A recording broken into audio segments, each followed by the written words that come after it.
Ann Coulter has had her event cancelled at Berkeley on the 28th. There are conflicting accounts as to who cancelled the event, but people are outraged. First, I find it ironic that Ann Coulter was the center of this controversy, considering that Milo had been there and was planning on coming back, and I would consider Milo to be much more of a controversial figure. This all started about a week ago as Berkeley staff attempted to change the date of the event from April to May.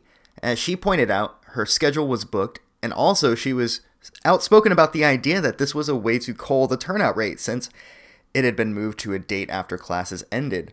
Ann expressed her intention to sue the school on basis of censorship, and there was a back and forth between them over the past few days. The cancellation may have, however, been attributed to the proposed violence that was going to happen if Antifa people arrived and greeted the much agitated anti-disestablishment. After the past few months, people on both sides of the political spectrum have been becoming more open to the idea of violence, myself included, and it was no doubt that this was a good decision for the event. Simply because the last two protests have gotten so out of hand and were beginning to escalate that this could have been really bad. Though I have to be honest, it would have been fun to watch.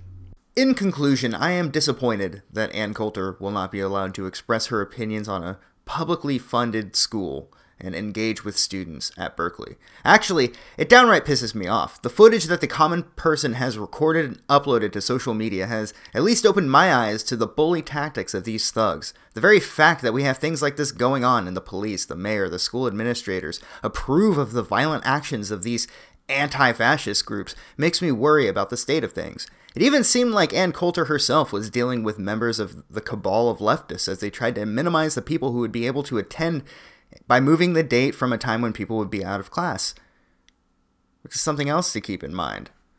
So who are we really up against?